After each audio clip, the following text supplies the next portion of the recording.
We move from Europe to North America, and in a fiery speech at the Justice Department, Donald Trump has launched a strong attack on his perceived enemies. He threatened to expose those involved in prosecuting him and issuing directives against his administration. President Trump named key figures including Andrew Weissman, Jack Smith and Norm Eisen. He accused them of abuse and misconduct without specifying exact crimes beyond opposition to his leadership. Trump also took aim at the media, particularly CNN and MSDNC, calling them corrupt and illegal for their negative coverage. He then criticised them as political arms of the Democratic Party. The US president further alleged the media's bias as a direct threat to his presidency.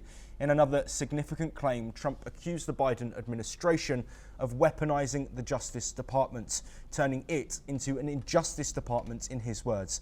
He alleged the 2020 election was rigged and promised to jail those responsible.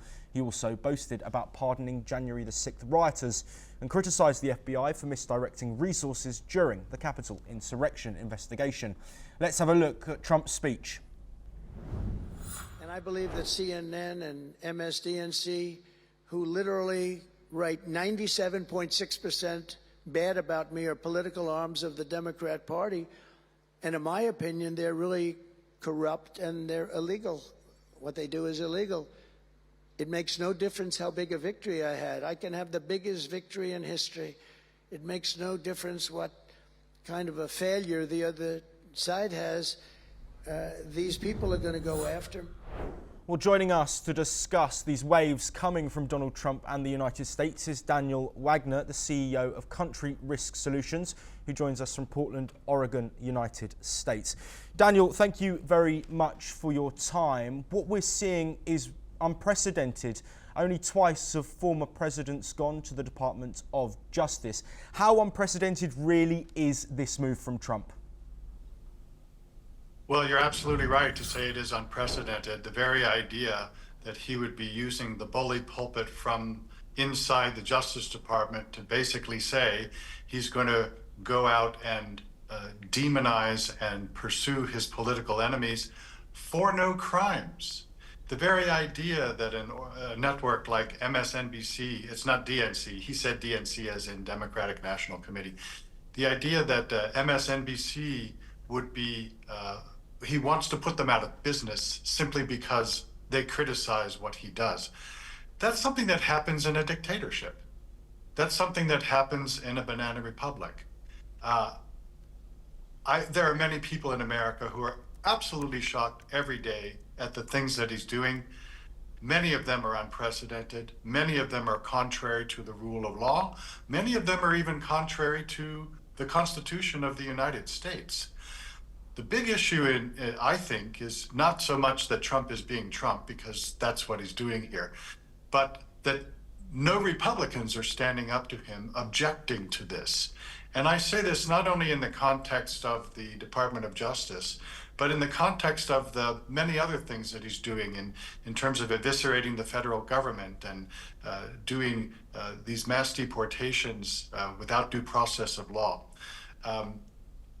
I think there will come a time, hopefully, when some people in the Republican Party will say, this cannot stand. What he's doing could easily be done by a Democratic president who would never do that, of course. And my hope is that some of them will develop a moral compass and a spine and stand up and say, what you're doing is not right. You know, if I was a Republican legislator in the Congress, I would fall on the sword. I would say, I don't want to have a future political career, but as long as I'm in the Congress, I'm going to prevent you from doing what you're doing. Unfortunately, none of them are doing that. Yes, Daniel, and for our audience, can you explain what the significance of the Department of Justice is and how Trump's words and Trump's actions will be different to what we've seen before? Well, what the Department of Justice is supposed to be is the epitomization of the rule of law. And Pam Bondi, who is the head of that organization now, she had basically said that during her interviews for the job, that she would absolutely adhere to the rule of law. She's not doing that. And I don't think that anyone is really surprised. But what should happen is that nothing but the rule of law, nothing but the Constitution of the United States would govern what the Department of Justice is doing. They are not supposed to be weaponized to go after a politician's enemies. And that's exactly what he's doing. Daniel, Trump's also attacked the media. What impact could this have on, of course, not just the influence of the media, but also the people? We know that media is, of course, subjective and there is different allegiances, but specifically picking out a couple of networks, how influential could that be on people's opinions, but also those networks themselves? This is all about checks and balances. And the media is the ultimate check and balance in America, right? I mean, it's supposed to be the rule of law and the Constitution, but the ones who make sure that the rule of law and the Constitution are enforced, it should be the government, but ultimately it's the media. And so this idea of attacking the media is totally consistent with the evisceration of these norms and these standards and these rule of law approaches that have been done in the past and the way it's supposed to be done, of course. So if that check and balance is removed, then what is left? There's nothing left. So this is the biggest concern, I think, among the media, among many people in America right now, is that there will be no checks and balances left. Yes, Trump also attacking the Biden administration.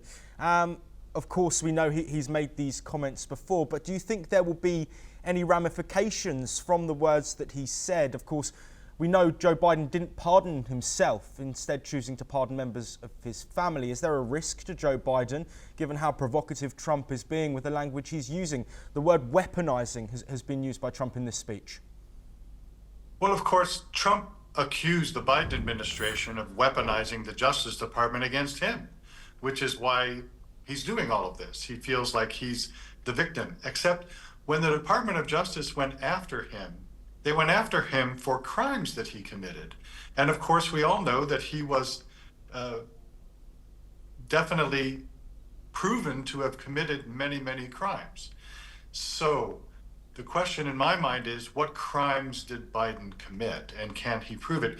Does he have to prove it? The way Trump operates is he doesn't worry about rule of law and what the Constitution says. He does what he wants to do, and if no one is going to object to what he's doing in the Congress, he steamrolls right ahead. Is there a risk for Joe Biden that he may ultimately be prosecuted in the same manner by Trump? Sure. I don't think that's going to disappear for the next 4 years. And Daniel, to bring an end to this discussion, we know how Trump has behaved since becoming president for the second time. He says something, and more often than not, he carries that out. Looking at the action and the words that he said in the last 24 hours or so, is this a continuation of that trajectory? And where do you think that could leave the American people in the long term? No, that's a really good question. We're so far in uncharted territory that the truth is nobody knows where this is going to end up. But my guess is that what we've all known America to be for the last 250 or so years is going to be unrecognizable. Look at everything that has happened in just 2 months' time, how America has gone from an economy that's the envy of the world to now economists talking about a serious recession right around the corner. How do you do that in 2 months? If he's capable of doing that in just 2 months, imagine what he's capable of doing in 4 years. I shudder when I think about it. Daniel Wagner, thank you ever so much, as always, for your time and for your insight.